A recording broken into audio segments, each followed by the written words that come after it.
रेमल तूफान का खतरा जबरदस्त, हर जिलों में लोगों को डर सता रहा है। आफन और यस तूफान की तबाही से लोग चौकन्ना हो चुके हैं।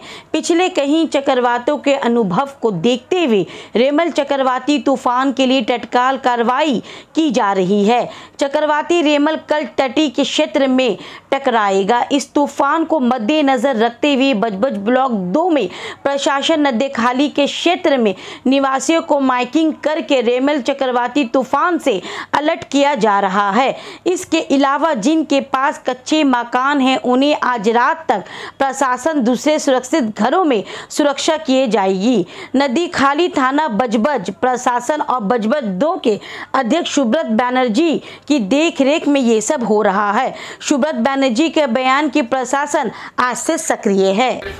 তাই নদীর পারে যারা আছেন প্রত্যেকবারের ন্যায় যেরকম জজ থেকে শুরু করে আমফান থেকে শুরু করে আপনারা আমাদের নদাখালী থানা প্রশাসন, বিডিও প্রশাসন এবং পঞ্চায়েত সমিতি প্রশাসনের পক্ষ থেকে আপনারা যেভাবে আমাদের সঙ্গে সহযোগিতা করেছেন, নিজেদের মূল্যবান যেসব কাগজপত্র রাখবেন, তার সাথে সাথে নদীর ধারে যারা বসবাস করছেন আপনাদের স্বার্থে আপনারা সাবধানে থাকবেন।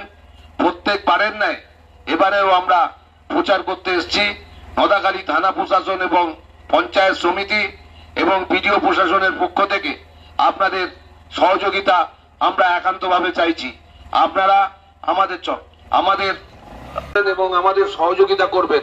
রুমাল নামে এক ঝড় আসছে, গতকাল আগামীকাল আসছে।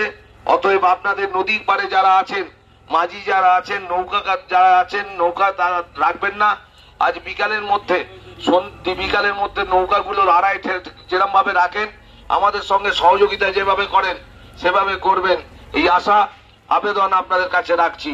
দয়া করে আপনারা যেভাবে নদাখালী থানা প্রশাসনকে, নদাখালী বিডিও প্রশাসন এবং পঞ্চায়েত সমিতি প্রশাসনকে আপনারা যে প্রত্যেকবারের ন্যায় এবারেও আমরা যারা এখানে মৎস্যজীবী আছেন, নদীর পাড়ে যারা থাকেন, তাদের উদ্দেশ্যে রুমাল যেহেতু আসছে, ঘূর্ণিঝড় কালকে আসছে, আবহাওয়া দপ্তর তাই বলছে, তাই আজকে সতর্ক করলাম।